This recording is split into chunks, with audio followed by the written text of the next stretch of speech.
அன்பின் இரட்சகர் இயேசு கிறிஸ்துவின் நாமத்தில் வாழ்த்துக்கள். இந்த நாளிலும் 1 கொரிந்தியர் 1வது அதிகாரம் 18வது வசனத்திலிருந்து கடைசி வரையிலும் நாம் கற்றுக்கொள்ளலாம்.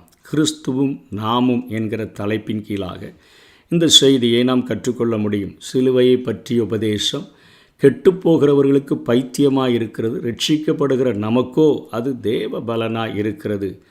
அந்தபடி ஞானிகளுடைய ஞானத்தை நான் அழித்து புத்திசாலிகளுடைய புத்தியை அவமாக்குவேன் என்று எழுதியிருக்கிறது. ஏசாயா 29:14 எரேமியா 8:9 நாம் பார்க்க முடியும். ஞானி எங்கே, வேதபாரகன் எங்கே, இப்பிரபஞ்ச தர்க்க சாஸ்திரி எங்கே, இவ்வுலகத்தின் ஞானத்தை தேவன் பைத்தியமாக்கவில்லையா என்று சொல்லி இன்றைக்கு மனிதர்கள் உலக அறிவை பெற்றிருக்கிறார்களே, அந்த ஞானத்தை பார்க்கிலும் தேவனுடைய ஞானம் அது வித்தியாசப்பட்டது என்பதை காண்பிக்கும்படியாக இங்கே பவுல் அப்போஸ்தலன் உலக ஞானத்தினால் நிறைந்திருந்த போதிலும், அவர்களுடைய அந்த நியாயப்பிரமாணத்தின் ஞானத்தினால் நிறைந்திருந்த போதிலும் ஆவியானவரை பெற்றுக்கொண்டு அந்த ஞானத்தை அவர் அடைந்த பொழுது அவர் தன்னுடைய நிலைமையை நன்றாக புரிந்து கொண்டு சபைகளுக்கு இவைகளை எழுதுகிறதை பார்க்கிறோம். ஆகவே 24வது வசனத்தில் அருமையாக சொல்லுகிறார், ஆகிலும் யூதரானாலும் கிரேக்கரானாலும்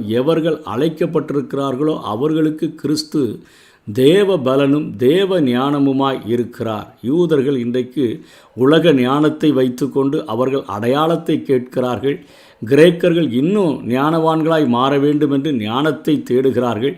ஆனால் நான் ஒரு நாளிலே அப்படித்தான் இருந்தேன். ஆனால் நாங்களோ சிலுவையில் அறையப்பட்ட கிறிஸ்துவை பிரசங்கிக்கிறோம். அவர் யூதருக்கு இடரலாயும் கிரேக்கருக்கு பைத்தியமாயும் இருக்கிறார். என்னையா ரட்சிப்பின் வழி என்று சொன்னால் மனிதன் எதையாவது செலுத்திதானே ரட்சிப்பை கண்டடைய முடியும், ரட்சிப்பை பெற்றுக்கொள்ள முடியும். இன்றைக்கு மனிதர்கள் நினைக்கிறது போல புனித நதிகளிலே நீராடி புனித காரியங்களை செய்கிறதுனால தன்னுடைய சரீரத்தை வருத்தி எதையாவது செய்தால்தான் ரட்சிப்பை அடைய முடியும் என்கிற அநேக காரியங்களை மனிதன் தன்னுடைய கிரியைகளினாலே தன்னை நீதிமானாக மாற்றுகிறதற்கு முயற்சிக்கிற அந்த திட்டங்களை தேவன் ஒருபோதிலும் அவர் அனுமதிக்கவில்லை. தேவன் நமக்கென்று ஒரு திருத்துவத்தினுடைய 2வது நபராகிய இயேசு கிறிஸ்துவை நாம் மரிக்க வேண்டிய இடத்துல நம்முடைய பாவங்களுக்காக மரிக்க வைத்து அந்த குற்றமில்லாத இரத்தத்தின் மூலமாக நாம் செய்கின்ற ஒருவேளை தவறி செய்ய போகிற அத்தனை பாவங்களையும்,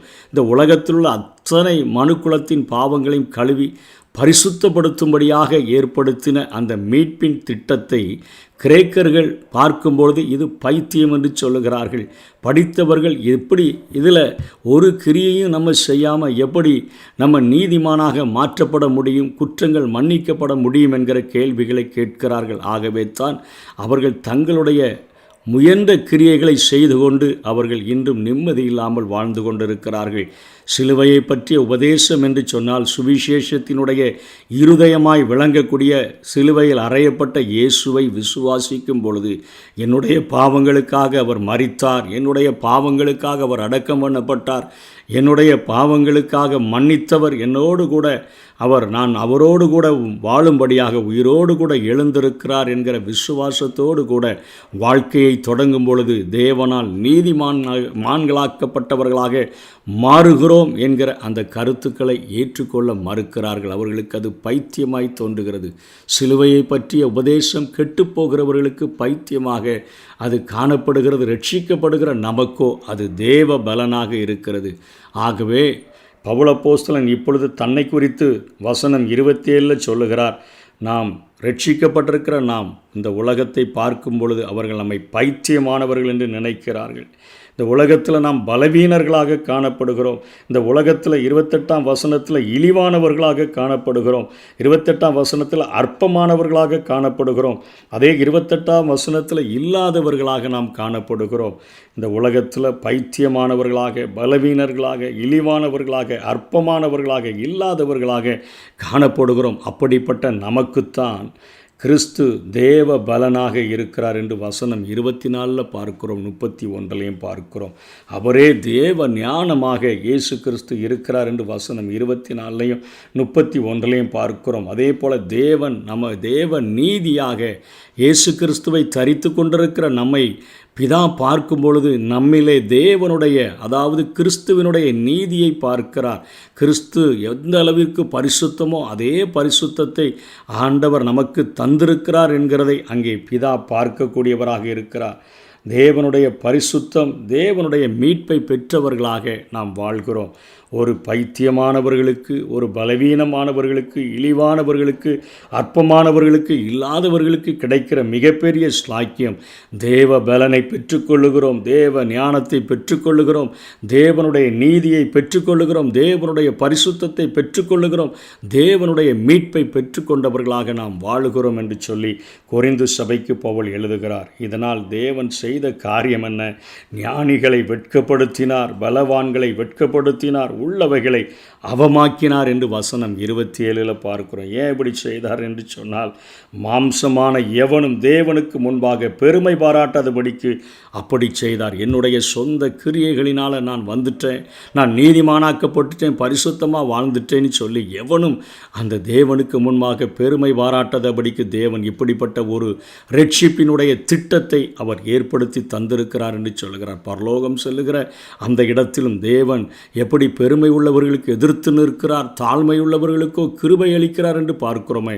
பரலோகத்தில் காணப்படுகிற ஒவ்வொரு விசுவாசியும் தெளிவாக சொல்லுவாங்க, எங்களுடைய கிரியைகளினால் நாங்கள் வரவே இல்லை, எப்படியோ இருந்தோம், ஆனால் தேவ கிருபையில் இந்த பரலோகத்துக்கு வந்துட்டோன்னு சொல்லுகிற மக்களால் தான், சொல்லுகிற விசுவாசிகளால் தான் பரலோகம் நிரப்பப்பட்டிருக்குமே ஒழிய என் கிரியைகளில் வந்தேன்னு சொல்லக்கூடிய ஒரு மனிதனையும் கூட பரலோகத்தில் பார்க்க முடியாது. ஏனென்று சொன்னால் பெருமை உள்ளவர்களுக்கு தேவன் எதிர்த்து நிற்கிறார். இந்த உலக ஞானத்தை தங்களுடைய சொந்த அறிவை பயன்படுத்தி நாங்கள் நீதிமானாக மாற்றப்பட முடியும் என்று சொல்லி தங்களுக்கு தெரிந்த வழிகளை பின்பற்றுகிற ஒருவனும் அவன் நீதிமானாக மாற்றப்பட முடியாது.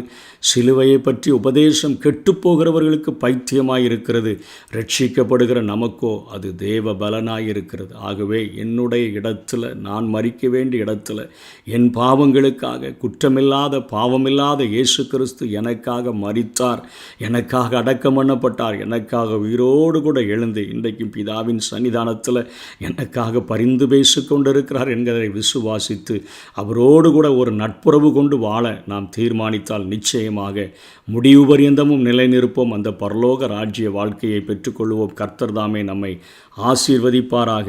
ஆமென்.